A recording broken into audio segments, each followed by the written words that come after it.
ஓம் சாந்தி. அவ்யக்த முரளி, மதுபன், 11/7/1971 அன்று அவ்யக்த பாப்தாதா கூறிய மகா வாக்கியம்: விஸ்வ கல்யாணக்காரி ஆவதற்கான முக்கிய தாரணைகள்.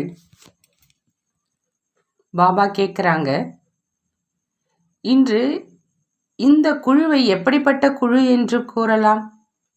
குஜராத்தின் குழுவா? தன்னைத்தான் குஜராத்தை சார்ந்தவன் என்று நினைக்கவில்லைதானே? தந்தை எவ்வாறு எல்லையற்ற மாலிக்காக இருக்கின்றாரோ அதே மாதிரி எங்கு வேண்டுமென்றாலும் நிமித்தமாக இருக்கலாம். ஆனால் விஸ்வ கல்யாணக்காரியாக இருக்க வேண்டும். திருஷ்டி மற்றும் விருத்தி, அதாவது நினைவுல விஸ்வ கல்யாணக்காரிங்கிற பாவனை சதா இருக்குதா, அல்லது குஜராத்துக்கு நன்மை செய்யணும் அப்படிங்கிற பாவனை இருக்குதான்னு கேட்குறாங்க பாப்தாதா. குஜராத்தில் இருந்தாலும் லட்சியம் உலகத்துக்கு என்று இருக்கின்றது இல்லையா? எல்லையற்ற சேவையில் இருக்கிறீங்க இல்லையா? இது நிமித்தமாக கொடுக்கப்பட்ட கடமை. அதனை நிமித்தமாகி செய்து கொண்டிருக்கீங்க. ஆனால் எந்த போதை இருக்குது? நாம் விஸ்வ கல்யாணக்காரி என்று தானே வர்ணனை செய்கிறீங்க. உலகை மாற்றணும். எந்த சேவை செய்தாலும் அல்லது சேவைக்கான சாதனங்களை உருவாக்கினாலும் அதில் உலகம் அப்படிங்கிற அந்த சப்தத்தை எழுதுறீங்க இல்லையா? உலகை புதிதாக ஆக்கக்கூடியவர்களாக இருக்கீங்க. உலக மாற்றம் ஏற்பட்டு கொண்டே இருக்குது. ஒரு இடத்துல ஒலி எழுப்புனா அது நாலாபுறமும் பரவிடும் இல்லையா? நிமித்தமாக ஒரு ஸ்தானத்துல ஒலி எழுப்ப செய்றீங்க, ஆனா அது நாலாபுறமும் பரவிடுது. ஆக விஸ்வ கல்யாணக்காரி ஆவதற்காக முக்கியமா 2 தாரணைகள் அவசியம். அதன் மூலம் எல்லைக்கு உட்பட்டதில் இருந்தாலும் கூட எல்லையற்ற கல்யாணக்காரியாக ஆக முடியும். அந்த தாரணை இல்லை அப்படின்னா அவர்களது சப்தங்கள், அதாவது சொற்கள், அவர்களது திருஷ்டி எல்லையற்ற உலகின் பக்கம் சென்று அடைய முடியாது. விஸ்வ கல்யாணக்காரி ஆவதற்கு எந்த 2 தாரணைகள் தேவை? நீங்கள் எந்த 2 தாரணைகளினுடைய ஆதாரத்தில் விஸ்வ கல்யாண காரியத்தை செஞ்சிட்ருக்கீங்க? விஸ்வ கல்யாணத்திற்கான சுப பாவனையுடைய பிரத்யட்ச பலன் கண்டிப்பாக கிடைக்கிது. பாவனைக்கான பலன் பக்தி மார்க்கத்திலும் கிடைக்கிது. ஆனால் அது அல்ப காலத்துக்கானது. இங்கு சதா காலத்துக்கானது. அந்த பிரத்யட்ச பலன் அடைவதற்கான முக்கிய 2 தாரணைகள் எது? தாரணை இல்லாமல் தனது அல்லது சேவையில முன்னேற்றம் ஏற்பட முடியாது. அதனை செஞ்சிட்ருக்கீங்க, மேலும் செய்தே ஆகணும். செய்வோம் அப்படிங்கிற அந்த சப்தமும் கூடாது, செய்தே ஆக வேண்டும். 2 முக்கிய தாரணைகள்: ஈஸ்வரிய ஜொலிப்பு மற்றும் கூடவே கருணை. ஜொலிப்பு மற்றும் கருணை இரண்டும் கூடவே இருந்தால் மற்றும் சமமாக இருந்தால் 2 குணங்களின் சமான நிலையின் மூலம் ஆன்மீக நிலை உருவாகிவிடும். இதனையே ஆன்மீகம் அல்லது ஆன்மீக நிலை அப்படின்னு சொல்லப்படுது. ஜொலிப்பும் முழுமையா இருக்கணும் மற்றும் கருணையும் முழுமையாக இருக்கணும். இப்போ ஜொலிப்பை விட்டுட்டு கருணை மட்டுமே காண்பிக்கிறீங்க, அல்லது கருணையை விட்டுட்டு ஜொலிப்பில் மட்டும் வரீங்க. ஆகையினால 2னுடைய சமநிலையின் மூலம் உருவாகும் ஆன்மீக ஸ்திதியில் குறை ஏற்பட்டுடுது. ஆகையினால எந்த காரியங்கள் செஞ்சாலும் அல்லது வாயின் மூலம் உரையாடல் செய்து கொண்டிருந்தாலும் கருணை மற்றும் ஜொலிப்பு இரண்டும் சதா சமமாக இருக்குதா அப்படின்னு முதல்ல சோதனை செய்யுங்க. இரண்டையும் சமமாக்குவதன் மூலமா ஒன்று தனது சுவமானத்தை தானே வைத்துக்கொள்ள முடியும், மற்றொன்று அனைத்து ஆத்மாக்களிடமிருந்தும் சுவமானம் பிராப்தியாக கிடைக்கும். சுவமானத்தை விட்டுட்டு மரியாதைக்கான இச்சை வைப்பதன் மூலம் வெற்றி கிடைப்பது கிடையாது. மரியாதைக்கான இச்சையை விட்டு சோமானத்தில் நிலைத்து விட்டால் மரியாதை நிழல் போன்று உங்கள் பின்னால் வரும். எப்படி பக்தர்கள் தங்களது தேவதை அல்லது தேவிகளின் பின்னால் குருட்டு நம்பிக்கையோடு ஓடுறாங்க, அதே மாதிரி சைத்தன்ய சொரூபத்தில் சோமானத்தில் நிலைத்திருக்கும் ஆத்மாக்களின் பின்னால் அனைத்து ஆத்மாக்களும் மரியாதை கொடுப்பதற்கு ஓடி வருவாங்க. பக்தர்களினுடைய ஓட்டத்தை பார்த்திருக்கீங்களா? உங்களது நினைவு சின்னமாக ஜட சித்திரம் இருக்குது. அதிலும் சிற்பிகள் முக்கியமா ஒரு புறம் சக்திகளின் ஜொலிப்பை மிக ஆக்ரோஷமாக காண்பிக்கிறாங்க, மேலும் கூடவே கருணையையும் காண்பிக்கிறாங்க. ஒரே சித்திரத்துல 2 உணர்வுகளையும் வெளிப்படுத்துறாங்க இல்லையா? இவ்வாறு ஏன் செய்யறாங்க? ஏன்னா நடைமுறையில நீங்க ஜொலிப்பானவர்களாக மற்றும் கருணை உள்ளமுடைய மூர்த்திகளாக ஆகியிருக்கீங்க. ஆக ஜட சித்திரத்திலும் கூட முக்கிய இந்த தாரணைகளை காண்பிக்கிறாங்க. ஆக நீங்கள் இப்பொழுது சேவையில் இருக்கீங்க. சேவையினுடைய பிரத்யட்ச பலனத்துக்கு ஆதாரம் இந்த 2 முக்கிய தாரணைகள் மீது இருக்குது. கருணை உள்ள உடையவர்களாக கண்டிப்பாக ஆகணும். ஆனால் எதன் ஆதாரத்தில் மற்றும் எப்பொழுது, இதையும் பார்க்கணும். ஜொலிப்பு கண்டிப்பாக கொண்டு வரணும். ஆனால் எப்படி மற்றும் எந்த முறையில் பிரத்யட்சம் செய்யணும் அப்படிங்கிறதையும் பார்க்கணும். ஜொலிப்புங்கிறது வர்ணனை செய்வதன் மூலம் அல்லது காண்பிப்பதன் மூலம் தென்பற்றிடாது. ஜொலிப்பானது கண் முகம் மூலமாக தானாகவே தனது சாட்சாத்காரத்தை செய்வித்துவிடும். ஒருவேளை இதை பற்றி வர்ணனை செய்கிறீங்க அப்படின்னா ஜொலிப்புக்கு பதிலாக பெருமை தென்பற்றிடும். பெருமையை காண்பிக்காதீங்க, ஜொலிப்புல இருங்க. அச்சமூட்டுதலை அகங்காரம் அல்லது கோபத்தின் வம்சாவளி அப்படின்னு சொல்லுவாங்க. ஆகையினால அச்சமூட்டுதலை, அதாவது மிரட்டுதலை காண்பிக்காதீங்க. ஆனால் கண்டிப்பா ஜொலிப்பில் இருக்கணும். எந்த அளவுக்கு கருணை உள்ளத்தின் கூடவே ஜொலிப்பில் இருக்கிறீங்களோ பிறகு மிரட்டுதல் அழிந்துடும். யார் எப்படிப்பட்ட ஆத்மாவாக வேண்டுமென்றாலும் இருக்கட்டும், அச்சமூட்டக்கூடிய ஆத்மாவாகவும் இருக்கட்டும், ஜொலிப்பு மற்றும் கருணை உள்ளமுடையவர்களாக ஆவதன் மூலம் ஒரு பொழுதும் தற்பெருமையின் உச்சத்தில் வரமாட்டாங்க. சூழ்நிலை இவ்வாறு இருந்ததால் அல்லது இப்படிப்பட்ட வார்த்தைகள் கூறியதால் தான் இதை செய்ய வேண்டி இருந்தது என்று இருக்கக்கூடாது. செய்தே ஆக வேண்டி இருக்கும். இவ்வாறு நடக்கவே செய்யும். இப்பொழுது சம்பூர்ணம் ஆகவில்லை. இந்த சப்தங்கள், அதாவது மொழி, இந்த குழுவில் இருக்கக்கூடாது. ஏனால் நீங்க சேவைக்கு நிமித்தமானவர்களாக இருக்கீங்க. ஆகையினால இந்த குழுவை மாஸ்டர் ஞானம் நிறைந்தவர்கள் மற்றும் சேவாதாரிகள் வெற்றியான குழு என்று சொல்லலாம். யார் வெற்றியாளர்களாக இருக்கிறார்களோ அவர்கள் எதையும் காரணமாக ஆக்க மாட்டாங்க. அவங்க காரணங்களை நிவாரணமாக மாற்றிடுவாங்க. காரணங்களை எதிரில் வைக்க மாட்டாங்க. மாஸ்டர் ஞானம் நிறைந்தவங்க, வெற்றி நிறைந்த ஆத்மாக்கள் எந்த காரணங்களின் மீதும் வெற்றி அடைய முடியாதா? யார் மாஸ்டர் ஞானம் நிறைந்தவர்களாக வெற்றியாளர்களாக இருக்கின்றார்களோ அவங்க தனது ஞான சக்தியினால் காரணத்தை நிவாரணமாக மாத்திடுவாங்க. பிறகு காரணம் அழிஞ்சிடும். நிமித்தமாக ஆகக்கூடியவங்க விசேஷமா தனது ஒவ்வொரு எண்ணத்தின் மீதும் கவனம் செலுத்த வேண்டியிருக்கும்.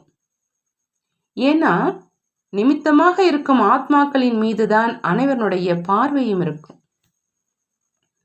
ஒருவேளை நிமித்தமாக இருக்கிறவங்களே இவ்வாறு காரணங்களை கூறி நடந்தால் உங்களை பார்த்து முன்னேறக்கூடிய மற்றவங்க உங்களுக்கு என்ன பதில் சொல்வாங்க?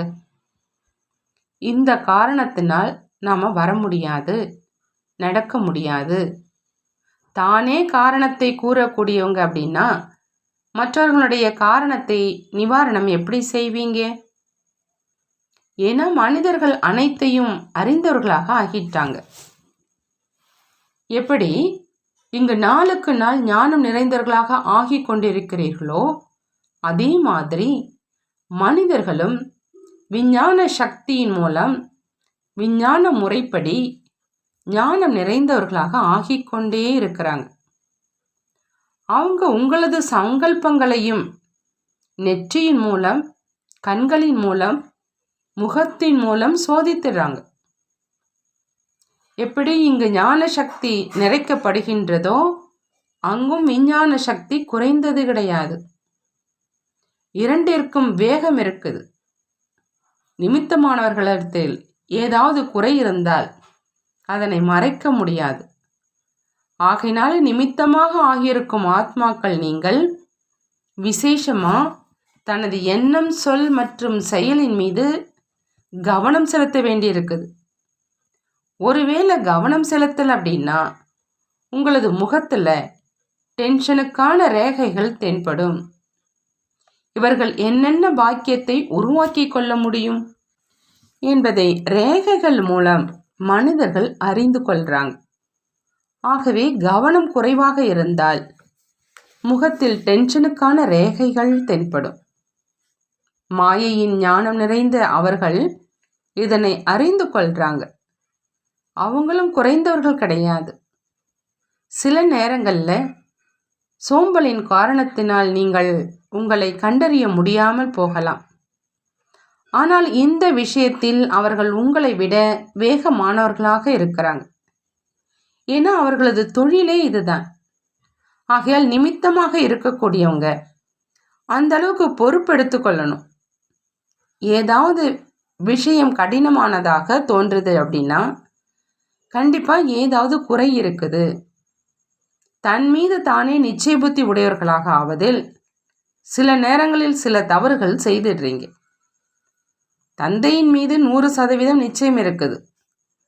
அதாவது நிச்சய புத்தி உடைய நீங்கள் மட்டும் ஒரு புறம், மறுபுறம் முழு உலக ஆத்மாக்கள் இருந்தாலும் ஏற்ற தாழ்வு ஏற்பட முடியாது. அதே மாதிரி தெய்வீக அல்லது ஈஸ்வரிய ஆத்மாக்களின் மூலம் அல்லது உலக ஆத்மாக்களின் மூலம் ஏற்ற தாழ்வு ஏற்படுத்துவதற்கு ஏதாவது காரணம் உருவானாலும் உங்களுக்கு தன் மீது நிச்சய புத்தியில் குறைவு ஏற்படக்கூடாது. ஆகையினால ஜொலிப்பின் கூடவே கருணையும் வைக்க வேண்டும். வெறும் ஜொலிப்பு மட்டும் கூடாது, கருணையும் வேண்டும். நிச்சய புத்தியுடன் நன்மைக்கான பாவனை வைப்பதன் மூலம் திஷ்டி மற்றும் விருத்தி இரண்டும் மாறி போயிடுது. எப்படிப்பட்ட கோபமான மனிதன், எதிர்க்கக்கூடியவங்க அல்லது நிந்தனை செய்யக்கூடியவங்க திட்டக்கூடியவராக இருக்கலாம்.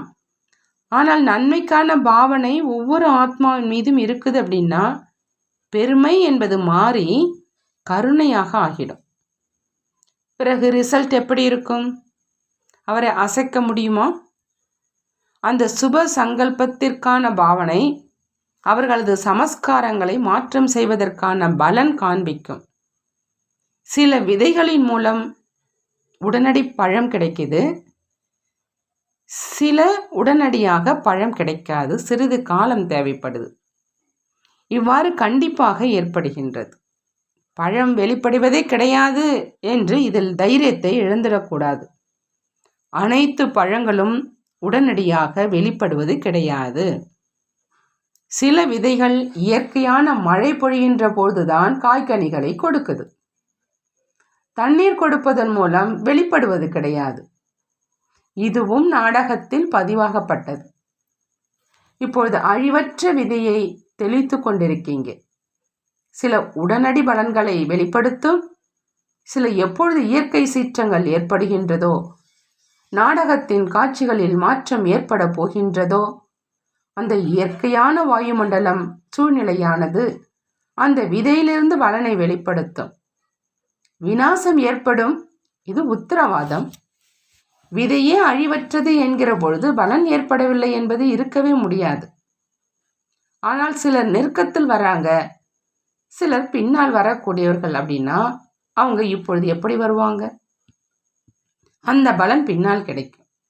ஆகையால் சேவை செய்தும் அது வீண் ஆகிவிட்டதே என்று பார்க்கவோ அல்லது சிந்திக்கவோ கூடாது.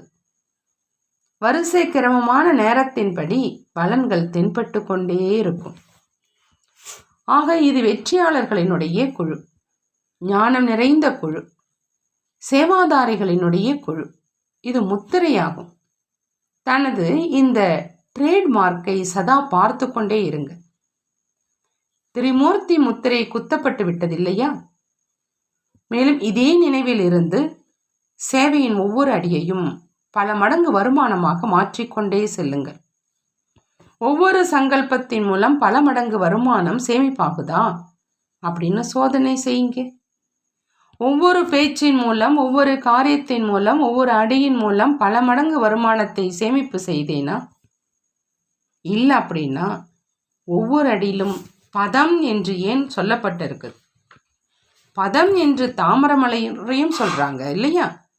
ஆக பதம் போன்று ஆகி நடப்பதன் மூலம் ஒவ்வொரு சங்கல்பம் மற்றும் ஒவ்வொரு அடியிலும் பல மடங்கு வருமானம் செய்ய முடியும். அதாவது பதம் வருமானம் செய்ய முடியும். ஒரு சங்கல்பமும் கூட வருமானமின்றி இருக்காது. இப்பொழுது இவ்வாறு கவனம் செலுத்தக்கூடிய நேரம். ஒரு அடியும் கூட பல மடங்கு வருமானமின்றி இருந்திடக்கூடாது.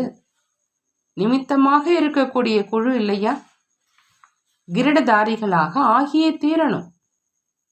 எந்த அளவுக்கு தனது பொறுப்புங்கிற கிரீடத்தை தாரணை செய்யறீங்களோ அந்த அளவுக்கு மற்றவர்களது பொறுப்புங்கிற கிரீடத்தையும் தாரணை செய்ய முடியும். நிமித்த ஆசிரியர்களின் மீது அனைவருடைய பார்வையும் அதிகமாக இருக்குது. எதிரில் உதாரணமானவர்களாக நீங்கள் இருக்கீங்க. ஆகையால் அதிகமான பொறுப்பு உங்கள் மீது இருக்குது. நீங்கள் ஒரு கண்ணாடியை போன்று அவர்கள் முன் இருக்கீங்க. உங்களது ஞானம் ஸ்திதி என்ற கண்ணாடி மூலம் உங்களது சொரூபத்தினுடைய சாட்சாத்காரம் செய்விக்கக்கூடிய கண்ணாடியாக நீங்கள் இருக்கீங்க.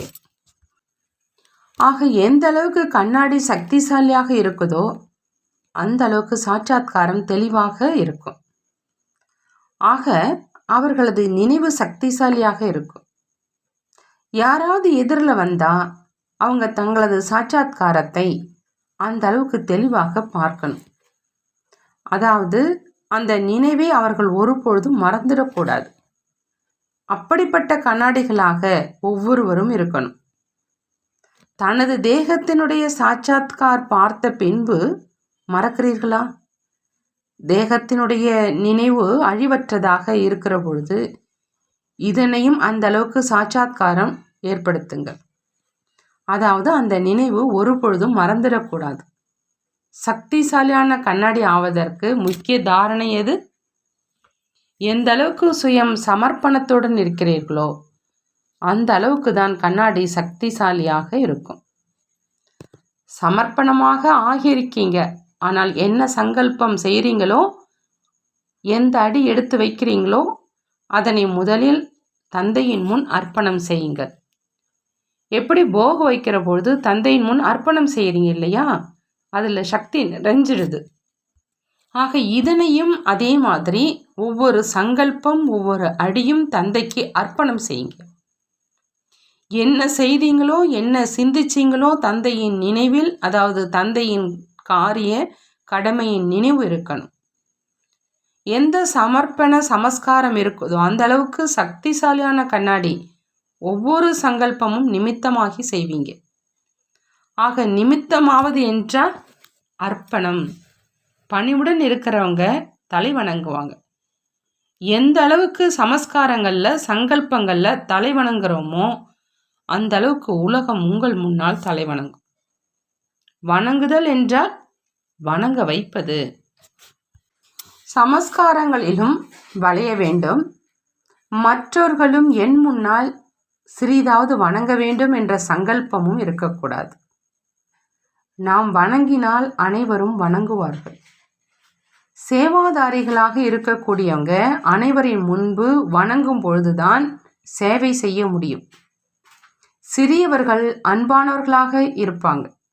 ஆகையினால தன்னை செல்லமானவர் என்று நினையுங்க. அனைவருக்கும் அன்பானவர்களாக இருக்கீங்க. பெரியவர்களுக்கோ கூற வேண்டி இருக்குது. சிறியவர்கள் விடுபட்டு விடுகிறார்கள். ஆனால் தனக்குள் எந்த குறையும் வைத்து கொள்ளக்கூடாது. அனைவரையும் விட முன்னால் செல்லணுங்கிற லட்சியம் கண்டிப்பாக வைக்கணும். முன்னேறி கொண்டே இருந்தாலும் முன்னேற்றுபவர்களுக்கு மரியாதை செலுத்துவதை விட்டுவிடக்கூடாது. முன்னேற்றுபவர்களுக்கு மரியாதை செலுத்தும் பொழுதுதான் அவர்கள் உங்களுக்கு மரியாதை செலுத்துவார்கள். நீங்கள் என்ன செய்கின்றீர்களோ உங்களை பார்த்து மற்றவர்களும் செய்வார்கள். கைகள் என்றால் விசால புத்தி.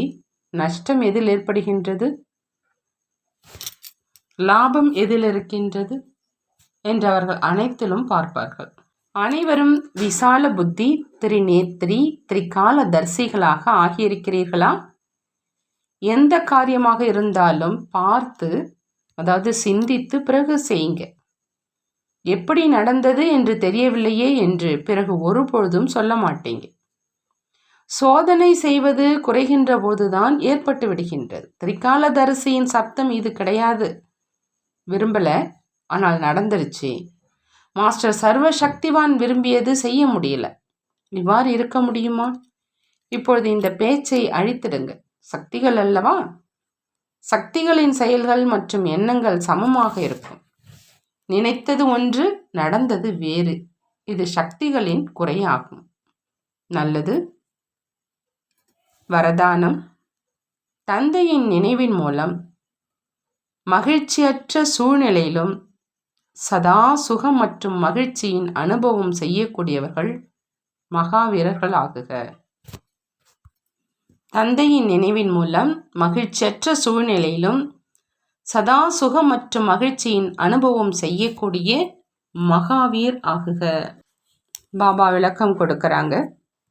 சதா தந்தையின் நினைவில் இருக்கக்கூடியவங்க ஒவ்வொரு குழப்பமான சூழ்நிலையிலும் சதா திருப்தியாக இருப்பாங்க. ஏன்னா ஞான சக்தியின் ஆதாரத்தில் மலை போன்ற சூழ்நிலைகளும் கூட கடுகு போன்ற அனுபவம் ஆகும். கடுகு என்றால் ஒன்றுமே இல்லை. சூழ்நிலைகள் மகிழ்ச்சியற்றதாக இருக்கட்டும், துக்கமானதாக இருக்கட்டும், ஆனால் துக்கமான சூழ்நிலையிலும் சுகமான ஸ்திதியில் இருக்கும் பொழுதுதான் மகாவீர் என்று சொல்ல முடியும். எது நடந்தாலும் எதுவும் புதிதல்ல என்பதன் கூடவே தந்தையின் நினைவின் மூலம் சதா ஏக்கிற ஸ்திதியில் இருக்க முடியும். பிறகு துக்கம் அசாந்தியின் அலைகள் வராது. ஸ்லோகன். தனது தெய்வீக சொரூபம் சதா நினைவில் இருந்தார். எந்த வீணானவைகளிலும் பார்வை செல்ல முடியாது. தனது தெய்வீக சொரூபம் சதா நினைவில் இருந்தால் எந்த வீணானவைகளிலும் பார்வை செல்ல முடியாது. நல்லது. ஓம் சாந்தி. நாளை பாப்தாதா வில் பவர் மற்றும் கண்ட்ரோலிங் பவர் பற்றி என்ன சொல்கிறாங்க என்பதை கேட்கலாம். நன்றி பாபா, நன்றி.